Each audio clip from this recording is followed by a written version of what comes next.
Maligayang mapagpalang pakikinig mga taga-katrumpeta. Ipagpatuloy natin ating paksa na ating inumpisahan noon pa man at ating ipagpatuloy para maintindihan natin at maunawaan na ang paghanap ng kaligtasan hindi madali, kinakailangang nakabase sa referensya at sa mga pangyayari na magaganap. Ituloy natin yung anghel na iutusan ni Kristo sa huling panahon. Dito po ay nabanggit natin, nabasa natin nung una. Ito ang nakasulat sa 16:7 hanggang 9 ng Juan. Subalit dapat ninyong malaman ang katotohanan. Ang pag-alis ko'y sa ikabubuti ninyo, sapagkat hindi paparito sa inyo ang tagapagtanggol kung hindi ako aalis.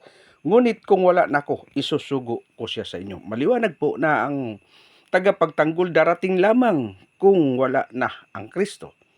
At ang gagawain ng tagapagtanggol o Espiritu Santo ng katotohanan, siya po ang magsasabi ng buong katotohanan.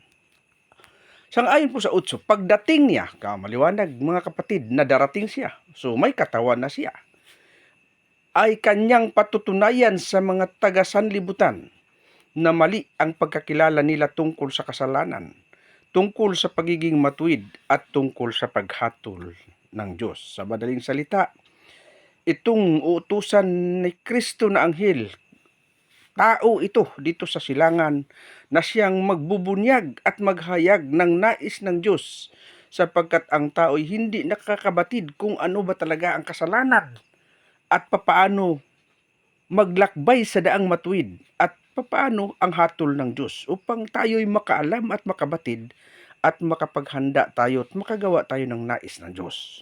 Sinundan po rito, mali sila tungkol sa kasalanan sapagkat hindi sila nananalig sa akin. Kanino tayo hindi nananalig? Kay Jesus, kay Kristo Jesus nung siya'y utusan sa lupa. Ang mga tao ay hindi naniniwala, bagkus pinatay pa ito. At dito sa bandang huli, sa katapusan ng panahon, ito yung mga hula na isinulat ni Juan na pinasasabi ni Kristo at atin itong nababasa doon sa pahayag 22, at malinaw na mayroong Espiritu Santo na utusan. Ang anghel na ito ay isang tao. Ano naman kanyang sasabihin?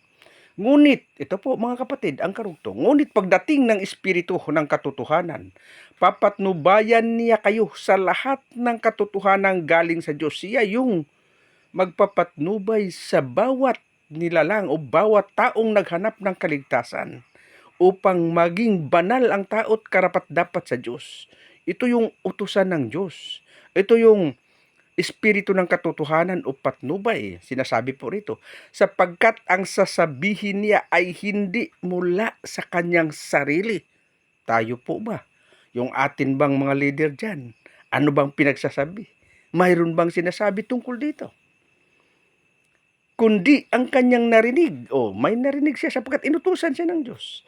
At ipinahayag niya sa inyo ang mga mangyayari sa hinaharap. So, ibig sabihin, yung mga hula na mangyayari sa hinaharap. Ngayon pa lang, binubunyag na nitong anghel, yung Espiritu Santo na katotohanan, yung patnubay na siyang magpapatnubay sa atin ng buong katotohanan. Siya yung maghahayag.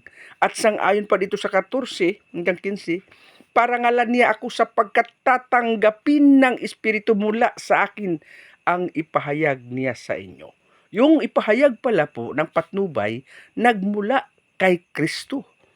Ang lahat ng sa Ama ay sa akin, kaya ako sinasabing tatanggapin ng Espiritu ang mula sa akin at ipapahayag niya ito sa inyo. Bakit po naman? Ang lahat ng ating pananampalataya, lahat ng mga leader, nagsasabing silang inuutusan na sila yung galing sa Diyos, ay bakit hindi nila nabanggit ito? Bagkus inaangkin pa nila na sila yung inuutusan ng Diyos. Samantalang itong taong ito na utusan ng Diyos ay hindi man lang masasabing siya'y galing sa Diyos, kundi yung salita lang niya, dyan natin malalaman na nagmula sa Diyos sapagkat buong katotohanan ang kanyang ipapahayag po sa atin. Ito ang hahanapin natin sapagkat dito tayo maaring paghaharian ng Diyos kung matupad mo ang nais ng Diyos. Ito ang pagtiyagaan, pagsikapan, paghirapan, at sa pamagitan niya, makikita mo si Amang Yahweh na sinasabi roon sa unahan. Hanapin mo si Yahweh habang matatagpuan. Paano matagpuan si Yahweh na Espiritu Santo? Doon sa kanyang templo. Kagaya ni Hesukristo na nagsalita, ang nakakita sa akin, nakakita sa Ama. Ang nakarinig sa Kanya, nakarinig sa Ama, sapagkat siya mismo ay ginamit ng Ama. Ganon din itong Espiritu Santo na minsan ay ginagamit ng Diyos. Kaya ang lahat ng sasabihin niya ay nagmula sa Diyos. Nagmula kay Kristo na nagsalita. At ito yung anghel, patutuo ni Juan na may anghel na uutusan na magbabalita sa buong iglesia. Ano ba yung buong iglesia? Yun po ang kanyang samahan. Kailangan tunay at hindi nag-aangkin. At makikita mo na lang na mayroon silang palatandaan tulad nito. Tulad ng ating sinasabi, talagang nakatala, timbrado sa Diyos, no? Buhat pa noon nung ating binuksan ang tunog ng trumpeta, binigyan natin ng liwanag ang bawat mananampalataya na nakatulog sa matagal ng panahon sa maling paniniwala at maling aral. Inaamin, inaangkin ang salita ng Diyos at katuro ng Diyos. Ngunit ang mga bagay na napakahalaga, lalo na dito sa mga propesya, malalim na hiwaga ay hindi malang nababanggit, lalo na sa hatol. Anong katulan? Wala. Itong dibiguan na binabanggit nyo, ano yan? Yan po ay hinahanda ng Diyos at yan ang ipinaliwanag nitong patnubay, sapagkat kung hindi tayo magbabago, ibabagsak ng Diyos yan at sigurado pag naibagsak yan, lahat ng mananampalataya ay tuluyan ng mabura sa mundong ito, sapagkat wala silang inaatupag, wala silang inuuna, kundi ang pangsarili na lang nila. Hindi nila inuuna yung nais ng Diyos, na hanapin siya at pagharian tayo at sundin ang kanyang kalooban. Kaya nga, sa kanyang kautusan, ibigin mo ang Diyos ng higit sa lahat. Kayo po, dyan sa inyong kinaroonan, masdan nyo ang buong kapaligiran sa inyong kabaranggayan o sa inyong syudad. Inuuna kaya nila ang Diyos? Kayo ang makasagot niyan.